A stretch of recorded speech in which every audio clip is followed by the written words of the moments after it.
어린이에게 놀이는 자각적, 즉흥적 즐거움을 찾는 활동이자 학습이 되는데요. 그러나 어린이는 놀이터에서 다양한 방법으로 놀기 때문에 순식간에 안전사고로 연결되기 쉽습니다.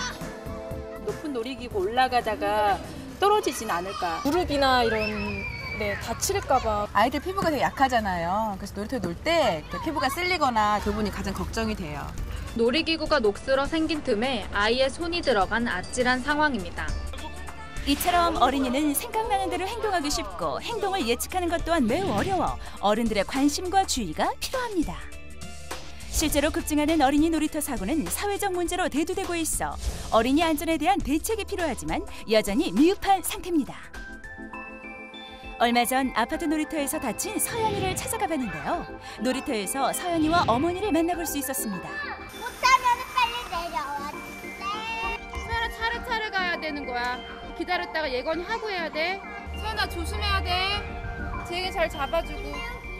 시종일관 불안한 표정을 감추지 못하는 서연이 어머니.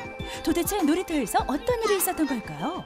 저희가 이제 그날 서연이가 발레를 갔다 와서 이제 오후 정도에 그 앞에 놀이터에 있는 뺑뺑이라는 그 놀이터 뭐였지? 그 기구에서 얘가 놀다가 떨어졌어요. 그래서 거기서 오른쪽 팔에 성장판이 깨져가지고 골절이 돼서 좀 수술을 좀 했어요.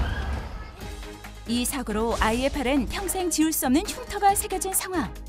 그러나 사고 후 남겨진 후유증은 그뿐만이 아니었습니다. 무더위에도 불구하고 팔의 상처 때문에 서연이는 긴 팔을 착용해야만 했습니다.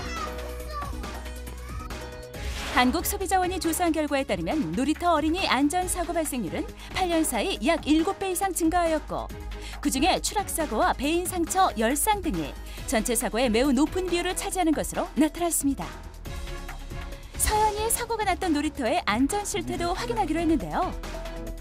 놀이터의 놀이기구가 안전기준에 맞게 만들어졌는지 전문가와 함께 점검토록 했습니다.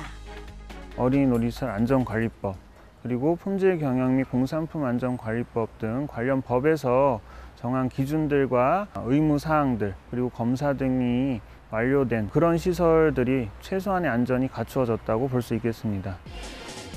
아이들의 안전을 위해선 놀이터 놀이기구 점검이 중요한데요.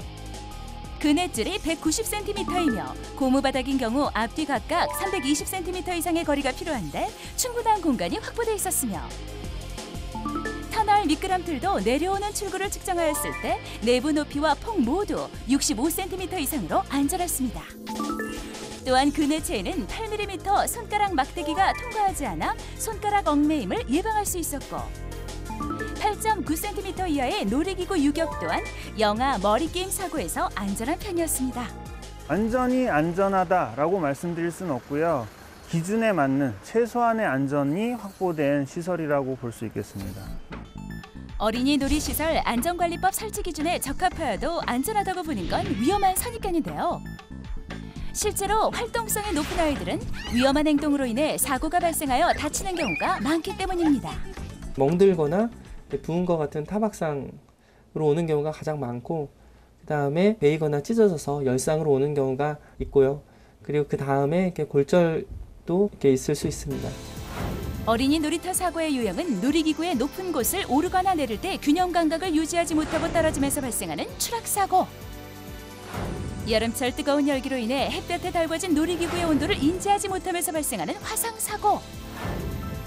친구들과 놀면서 위험에 대한 판단 능력과 사고 회피 능력이 갖춰지지 않아 발생하는 충돌사고. 단정하지 못한 복장이나 장신구를 착용한 채 틈새가 벌어져 있는 놀이기구에 손과 발 등이 끼어서 발생하는 얽매임 사고가 나타나는데요. 특히 어린이들은 놀이터에서 놀다 보면 기분이 들뜨게 되는데요. 이로 인해 사고에 부주의하게 될 확률 또한 높아지게 됩니다. 그렇다면 어린이 놀이터 사고 예방법엔 어떤 게 있을까요? 놀이터를 이용하기 위해서 나오는 어린이의 옷차림부터 끈이 있는 옷이나 너풀거리는 옷 이런 것들은 좀 삼가해 주시고요. 안내판 등을 통해서 안전한 이용 방법들을 상기해 보고 보호자가 항상 어린이와 함께 보호를 하면서 이용할 수 있도록 하는 것이 좋겠습니다.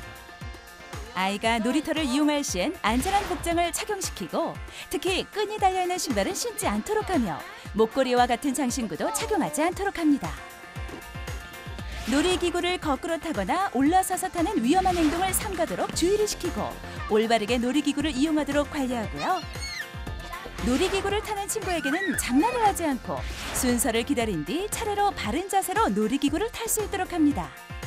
특히 햇빛이 강한 오후 1시부터 3시 사이엔 뜨거워진 놀이기구로 인해 화상 사고가 우려되니 놀이터 이용을 자제하고 아이가 위험한 놀이기구를 이용할 땐 예기치 못한 상황에 대한 보호자의 세심한 관찰이 필요합니다. 또한 보호자는 놀이터 안전수칙에 대한 안전교육을 통해 사고를 미연에 방지하도록 해야 합니다. 놀이기구를 어떻게 타야 되는지 안전하게 하는 그 수칙을 다 먼저 이제 엄마들도 알아야 될 것 같고요. 알아서 아이들한테 그 수칙에 대해서 설명을 해줘야지 아이들도 자꾸 이제 그걸 들으면서 나중에 그걸 더 안전하게 탈 수 있을 것 같아요. 아이들에게 다양한 놀이 기회를 제공해주는 놀이터. 아이들은 위험 상황을 인지하는 능력이 부족하기 때문에 사고를 당하기 쉬운데요. 따라서 올바른 교육과 습관을 통해 놀이터 안전사고에 대비해야겠습니다.